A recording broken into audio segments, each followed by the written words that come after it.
Est-ce que tu es du genre à être démotivé lorsque tu vois la tonne de textes à lire pour tes cours? Et puis, lorsque tu as réussi à te motiver pour le faire, tu te perds en chemin et tu te retrouves finalement à scroller sur les réseaux sociaux car le texte ne t'intéresse pas du tout? Si c'est ta réalité d'étudiant, je souhaite aujourd'hui non seulement t'aider à te faciliter cette tâche, mais aussi à mieux retenir et assimiler ce que tu lis grâce à la méthode SQ3R.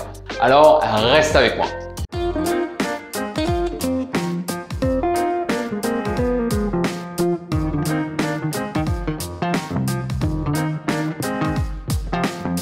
Salut, moi c'est Florent, coach scolaire professionnel, expert dans la concentration. Mon but, que tu réussisses tes études. Comment? En te partageant des techniques d'étude, de motivation et d'organisation. Tout ça pour que tu sois moins stressé et que tu te libères du temps pour encore plus profiter de la vie et de tes amis. Pendant tes études, on te demande de lire beaucoup de contenu, que ce soit des chapitres de livres, des articles de recherche, et ça peut vite devenir démotivant et lourd à faire pour toi.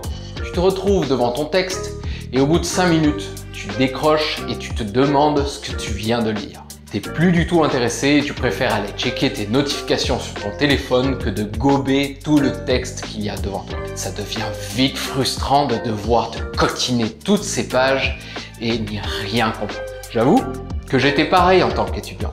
Et avoir su qu'il existait une méthode pour lire plus rapidement tout en comprenant plus facilement, ça aurait sûrement changé ma vie d'étudiant. Et ça va aussi changer la tienne aujourd'hui. Avant de te présenter cette méthode, abonne-toi à ma chaîne pour réussir tes études supérieures et recevoir une notification dès que je sors une nouvelle vidéo. Allez, c'est parti pour la méthode SQ3R. La méthode SQ3R a été inventée par le psychologue américain Robinson en 1946 pour aider les étudiants à mieux comprendre les textes qu'ils devaient lire. Elle est efficace pour t'aider à mieux assimiler des textes longs et même lire plus rapidement des livres de non-fiction comme des livres de développement personnel par exemple. L'acronyme SQ3R veut simplement dire en anglais Survey, Question, Read, Recite et Review, qu'on pourrait traduire par survoler, questionner, lire, réciter et revoir. Pour la mettre en pratique, voici ce que tu dois faire. La première étape, lorsque tu es devant ton texte ou un livre, n'est pas de te plonger tête baissée à le lire, mais plutôt prendre un temps pour le survoler. Si c'est un texte, lis d'abord les titres de chaque partie, les parties en gras s'il y en a, les premières phrases de chaque partie et les dernières phrases. Pour les livres, ça sera le survoler en lisant le titre de chaque chapitre et même le résumé du livre. Le but de cette étape est très important car elle te permet de prendre du recul sur la structure du texte et voir comment l'auteur a voulu présenter les idées principales qu'il a voulu transmettre. Cela va t'aider à te concentrer sur ce qu'il y a d'important à retenir du texte. Considère cette partie comme un échauffement ou une mise en appétit. La deuxième étape consiste à te poser des questions sur ce que tu viens de survoler. Ce sont des questions ouvertes qui doivent commencer par comment, pourquoi, qui. Le but ici, c'est que tu éveilles la curiosité envers le texte qui est devant toi. Le fait de te poser des questions va vraiment conditionner ton cerveau à la prochaine étape qui sera de lire le texte qui lui te fournira les réponses à tes questions. En fait, il faut que tu lises un texte en mode détective. Essaye de te souvenir dans certaines séries ce qu'ils font pendant qu'ils doivent résoudre certains crimes. Ils essayent d'avoir une vue d'ensemble en rassemblant tous les éléments. Ça, c'est donc ta première étape où tu survoles chaque partie. Et ensuite, ils vont se poser des questions et établir des hypothèses par rapport aux éléments qu'ils possèdent. Et bien pour toi, c'est pareil.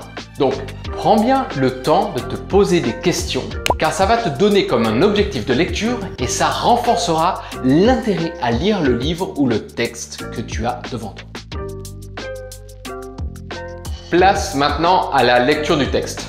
Ne le fais pas d'une manière automatique, mais comme je te l'ai dit, en adoptant une posture de détective, en cherchant les réponses aux questions que tu t'es posées. Ça va t'aider à rester plus concentré lorsque tu lis et y trouver plus d'intérêt. Cela te pousse aussi à être actif lors de ta lecture. Et au-delà de la lecture, avoir une attitude active dans tes études va vraiment t'aider à réviser plus efficacement.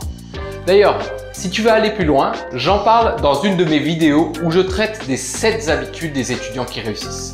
Va la voir si ce n'est pas déjà fait. Donc, approprie-toi le texte en écrivant tes propres commentaires dans les marges lorsque tu le lis, en répondant avec tes propres mots aux questions que tu t'es posées. Tu peux aussi surligner certaines parties qui te semblent essentielles. Autre astuce pour mieux réussir cette étape, c'est de diviser le texte en plusieurs parties et faire des pauses entre chaque partie pour faire le point sur ce que tu as compris. D'ailleurs, sache que tu peux aussi lire ton texte debout. Ça peut t'aider à garder ton attention sur ce que tu as à lire. Moi, c'est quelque chose que je fais pour rester actif physiquement car parfois ta posture peut nuire à ta concentration. Une fois que tu as réussi à trouver les réponses aux questions que tu t'es posées et que tu les as écrites, cache-les et essaye d'y répondre de nouveau à haute voix sans avoir accès au texte. C'est comme si tu faisais un rappel actif de ce que tu venais de lire et de comprendre. Si tu n'es pas à l'aise à les réciter à haute voix, tu peux pratiquer autrement le rappel actif en faisant une synthèse par écrit de ce que tu as compris ou même faire une carte mentale ou un mind map pour rendre visuelle l'information que tu viens de lire. Le but ici, c'est de mieux assimiler l'information que tu viens de lire en t'auto-testant. Ça va t'aider de suite à savoir ce que tu as plus ou moins bien compris et retenu. Une fois que tu as écrit les réponses, tu peux retourner au texte et voir s'il y a certains éléments que tu aurais oubliés et de les compléter en fonction de ces dernières. Et enfin, dernière étape. Lorsque tu lis un texte ou un livre, ton but, c'est de pouvoir en retenir l'essentiel et le garder dans ta mémoire sur le long terme. C'est pourquoi la dernière étape consiste à revoir ce que tu as compris du texte en répondant aux questions sur un intervalle de plus en plus espacé. Je parle de la technique de la répétition espacée dans cette vidéo. Va la voir si ce n'est pas déjà fait, car j'explique en détail comment l'implémenter. En fait, c'est vraiment important pour toi de te faire des piqûres de rappel rapidement au début, car sinon l'information que tu essayes d'acquérir risque de partir aux oubliettes. Donc, fais-toi un rappel dès le lendemain où tu as lu le texte, puis 3 jours après par exemple. Voilà, tu as maintenant une méthode efficace pour lire plus rapidement et retenir plus facilement tes lectures. Ce que j'aime avec la méthode SQ3R, c'est qu'elle te pousse à avoir une attitude active lorsque tu lis un texte et c'est comme ça que tu vas réussir à mieux comprendre ce que le prof te donne. Et si tu augmentes la compréhension de ce que tu as à apprendre, tu seras plus apte à mieux mémoriser tes cours. Tu as des questions sur cette méthode ou il y a quelque chose que tu voudrais approfondir? Mets-le moi en commentaire. Ça me fera plaisir de t'aider. Et n'oublie pas, abonne-toi à ma chaîne si le contenu t'a aidé à réviser plus efficacement.